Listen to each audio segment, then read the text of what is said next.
Leaving to mine for gold, greedy industrialist Bartholomew Bogue seizes control of the Old West town of Rose Creek. With their lives in jeopardy, Emma Cullen and other desperate residents turn to bounty hunter Sam Chisholm for help. Chisholm recruits an eclectic group of gunslingers to take on Bogue and his ruthless hunchmen. With a deadly showdown on the horizon, the 7 mercenaries soon find themselves fighting for more than just money once the bullets start to fly. The Magnificent Seven stars Denzel Washington, Chris Pratt, Ethan Hawke, Vincent D'Onofrio, and Peter Sarsgaard, among others. It is rated PG-13 for extended and intense sequences of Western violence and for historical smoking, some language, and suggestive material. The Magnificent Seven is a remake of the classic 1960 film The Magnificent Seven, which itself was a remake of the classic 1966 Japanese film Seven Samurai by Akira Kurosawa. I was fortunate enough to be a guest at a press screening of The Magnificent Seven on Tuesday night. No, I'm not big enough yet to get invites to press screenings myself, but a good buddy of mine knows a local reviewer, and he was able to get us in. So thank you, Sean, and thank you, Ryan J. It was so great meeting you last night. Let me just say this at the top. I had an absolute blast at this movie. It was more enjoyable as a popcorn movie than many of the summer blockbuster popcorn movies that came out this year were, because so many of those summer blockbuster movies this year were so disappointing.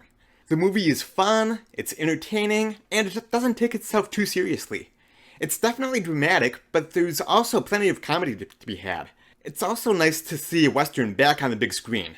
Westerns as a whole are a genre that have more or less been pronounced dead over the last several years, with just a few exceptions. You just don't see a lot of Westerns anymore, and I hope that this one is successful.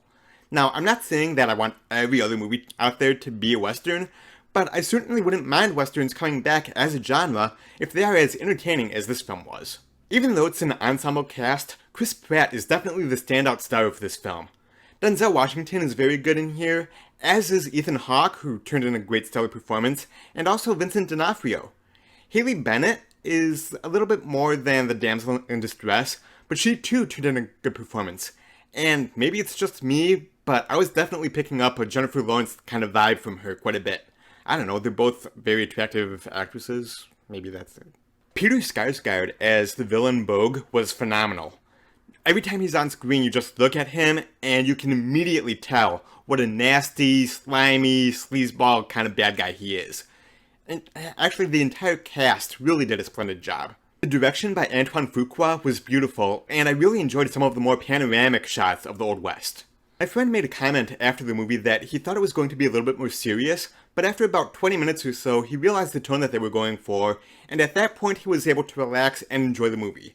This movie has a little bit of everything. It's got drama, action, comedy. If you're a fan of movies in general, you should have a good time with this one.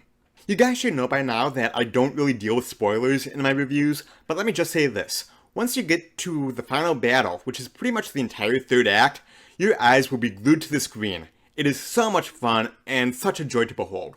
All in all, this is one of the more enjoyable movies that I've seen in the past few months. I'm going to give Magnificent Seven a solid 4 out of 5.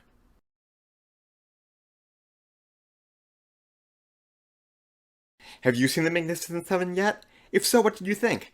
What is your favorite Western? Let me know, sound off in the comment section down below. You guys, thank you so much as always for watching, I greatly appreciate it. If you liked this video, go ahead and click that thumbs up button, that would really help me out a great deal.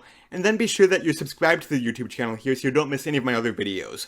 You can find me online at jeffitosmovieblog.com, on Facebook at jeffitosmovieblog, and on Twitter simply at jeffitosblog. I'll leave links for all my social media down below in the description box like always.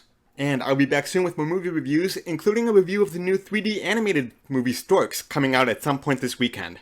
And of course, the weekend box office predictions show should be up likely sometime Friday afternoon. Until next time, I will see you at the movies. Bye-bye.